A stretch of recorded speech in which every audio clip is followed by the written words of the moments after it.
who are trying to get somewhere.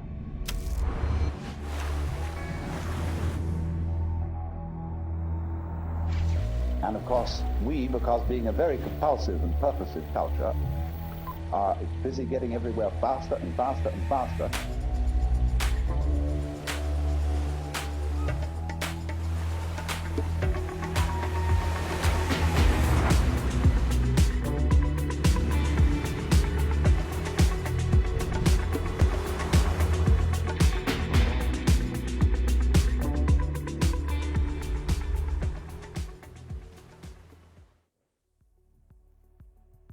As Alex brought up the idea to move to Australia for a longer period of time, I was a little bit skeptical. So she studied there in 2018 and I've never been abroad for such a long period of time. So for me it's like it means leaving all my familiar training environment, and you don't know what will happen in the next couple of months. So yeah, at the end it's a journey into the unknown, and I was just packing my two bikes and Alex bike, so it was like a lot of stuff to pack and organize in the last week before departure. But in the end it was quite okay. So we packed everything, went to the airport to Munich, and straight out of the car there. It wasn't that easy to to make it through the airport area, but we were just so relieved once we handed over the bikes to everybody, and then it was just a quick stopover. We arrived in Perth quite late, so we booked an airport motel where we spent the first night. So jet lag hit me pretty hard. But it wasn't too bad. Once we've found the correct taxi, which can transport 3 bikes, we were heading to WA Experts, which provided us with some 4-wheel drive and a rooftop tent. This will be our home for the next 3 weeks. So it was fully equipped with a 90-liter water tank, 2 batteries, solar panels on the roof, compressor to pump up the tires again, a fridge, a full camp kitchen. So we were able to live in the car fully autonomous, which is quite important when you are going on a trip in WA.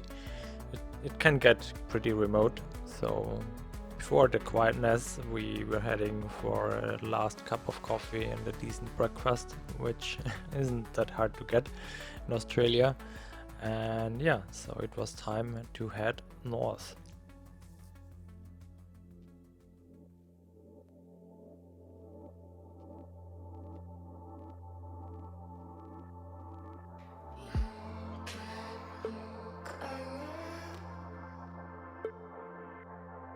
At the beginning of our journey the weather was still pretty cold, around 11 degrees in the morning, so we decided to head up north as fast as possible.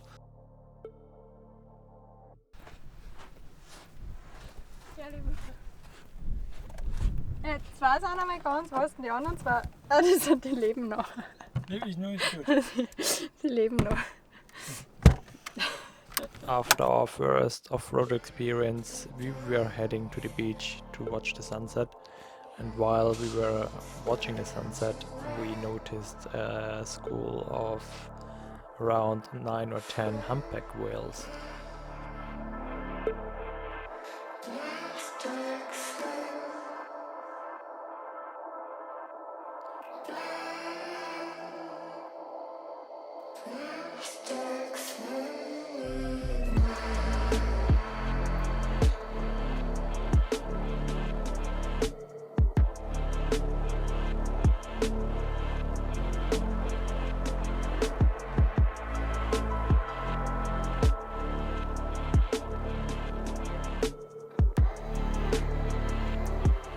What an amazing first impression of the Ningaloo Reef.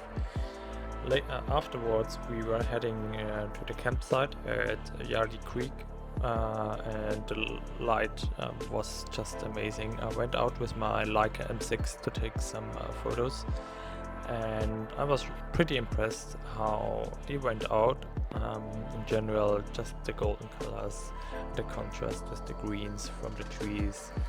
Yeah, it was just a magic moment, and yeah, really happy how they went out.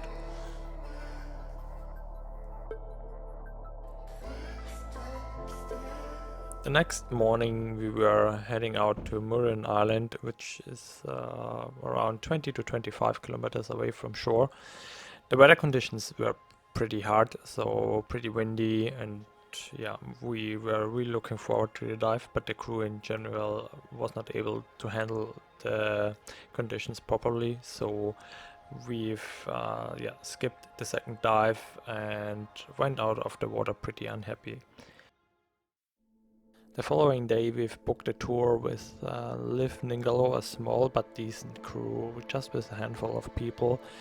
We were actually looking for humpback whales, and maybe, like, if we are lucky, we will see some whale sharks.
I've never experienced such a quiet and remote place before on Earth, so Cape Range National Park was one of the best experiences I've ever had before, and really grateful what we've experienced the last couple of days.